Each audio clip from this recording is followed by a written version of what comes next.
praises is due to Yahweh, Ba'ashem, Yahweh Shai, Barakatah Yahweh, Barakatah Yahweh Shai, Barakatah Yahweh, Barakatah Yahweh Shai, Barakatah Yahweh, Barakatah Yahweh Shai.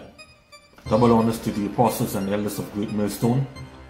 Peace and salutation to all you Arkham out there pushing his truth in love and sincerity and in charity. And being humiliated. Alright, because humiliated also means to be humble. Okay? And in fear while we're doing so. Alright. So this little lesson maybe about 2 parts or 3 parts. Is entitled Dwell in the House of the Lord Forever. Alright? And we know these especially these so-called Christians, they love to say, you know, they're going to dwell in the house of the Lord forever. Alright, now when I say Christians, I mean you have the Israelites, you have Edomites, Ammonites, and Hamites and all them. Right, because Christian actually means, let me see how better to put it. Or like the church. Okay? When you ask the question, what is church? They say 2 or more. Alright? 2 or more persons. Alright? It's a church. Okay, so now when you say 2 or more persons, you mean an Edomite, either Edomite or Hamite, Edomite or Israelite, Edomite or Moabite. Alright? Now, when you say an Israelite and a Hamite, or Israelite and an Edomite, our people them say that's a church. Alright? Or Israelites and Edomites and Ammonites, all these up in this 1 billion. Alright? Our people say that's a church. Right? Which in the Edomites, they put the word church inside there, alright, to confuse our people when you read in the New Testament. Wherever you see the word church, you know, it's actually talking about the assembly or the congregation of Israel. Alright, it isn't talking about everybody in this whole world. Alright, so they put the word church there to confuse the people to say, hey, when you go to church, like how they have it today. But you have up in there, you have Edomite, Israelites, Hamites, Ammonites, Moabites. You have all these different people up inside there. Alright? But makes up the church. Okay? So that's why they changed the name. They didn't put congregation of Israel there. They put church. Alright? To show that everybody in the whole world could be saved. Which then we know that everybody in this whole world cannot be saved. Alright? So now, what did David really meant when he said he would dwell in the house of the Lord forever? Did he mean that he will dwell and live in a house with roof and frames? Or roof and frame walls? Or a church building? Or do he mean to be born an Israelite and die an Israelite? Alright? What do you think he meant when he said, I'll dwell in the house of the Lord forever? I know when I was growing up and going inside these hallowed houses, you know, being led I used to think dwell in the house of the Lord meant dwelling inside that building. You know, inside that church building. That's what I used to think. Alright, and I'm sure many people who inside it now thinking the same thing. Alright, because when you go up inside, what they say? Welcome to the house of the Lord, right? Alright. So, David is talking about him being an Israelite. Born an Israelite and die Israelite. Alright. So let's go right here to Isaiah 45 and 17. But Israel shall be saved in the day of Yahweh with an everlasting salvation. He shall not be ashamed nor confounded word without end. Alright. And that word is Israel. Okay, so that's why David said, I'll dwell in the house of the Lord forever. Okay, that's one point. Alright, but as the lesson goes on, I'm going to break it down simpler. Alright, So that tells that Israel, only Israel will be saved in the day of the Lord. So if you're born an Israelite, you'll be saved. Alright? And the Israelites are the Native American Indians, you Latinos, and you Negroes are the Israelites. Okay? No other nation. Alright? None. So let's go shoot up the verse 15. Verily, thou art a power that hidest thyself, O God of Israel, the Savior, which shows that the Most High chose Israel, and He's the Savior for Israel.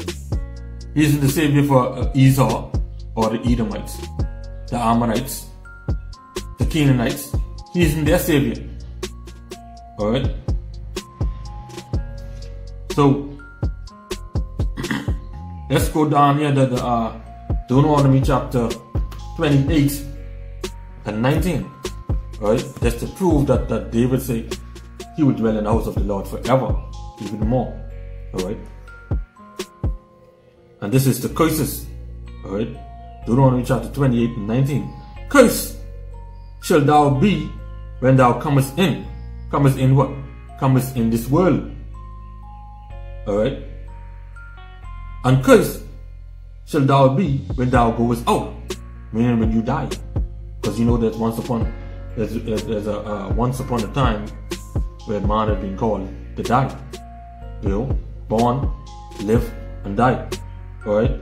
So let me just to prove this to you. Alright? Just to say that we know that the Most High is talking to Israel. Alright? Because the Most High gave Israel the law, statutes, and commandments. Alright? And he gave Moses. Moses was the mediator for the Israelites. Alright? So let's shoot the verse 1, 28. Deuteronomy chapter 28 and 1.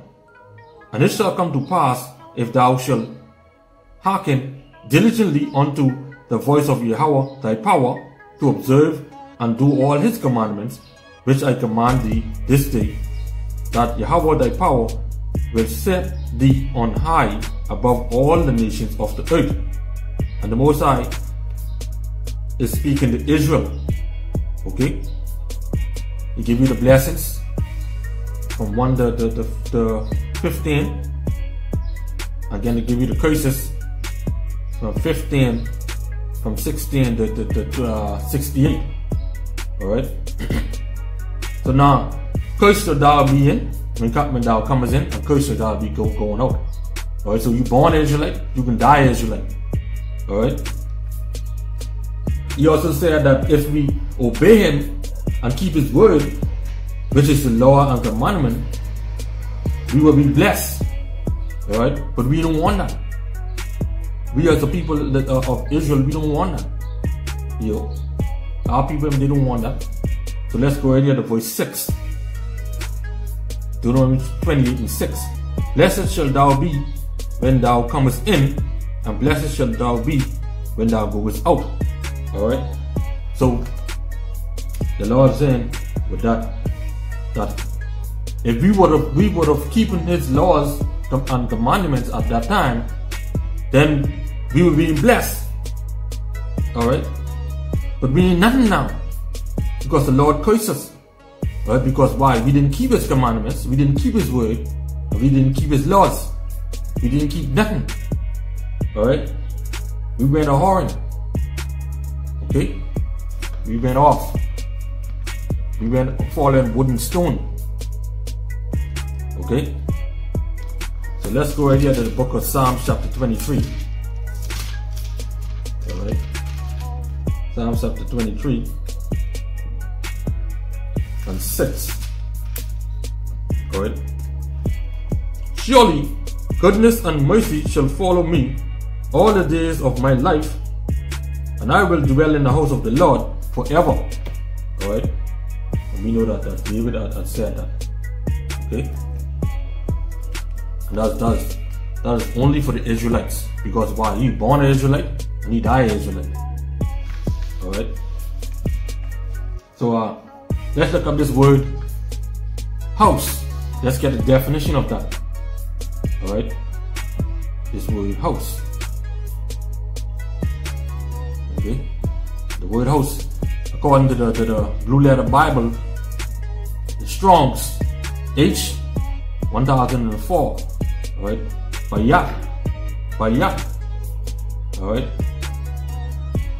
It says house, dwelling, habitation, shelter or abode of animals, human bodies.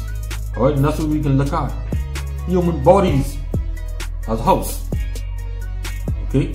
What house David was from? Which nationality he was? An Israelite. Alright? Home. Houses containing a family. Household. Family. Alright? Family of descendants. Alright? So David said, I will dwell in the house of the Lord forever. He mean he will dwell in the family of Israel forever. Alright? Let's look at right here in the Winston Simplified Dictionary. Alright? Let's see what house means. A building for residence, place of abode, and abode means to abide, dwell. Alright. Number 2, a building for some particular purpose, as a workhouse, courthouse, hence a shelter as for animals. Number 3, family or race. Alright, and you can check that out right here. Check it out. Just see if I can let it come really clear. Right here. Right. I don't know if you can see it clear, but family or race. Okay? So that's what David meant of dwell in the house of the Lord forever. Alright?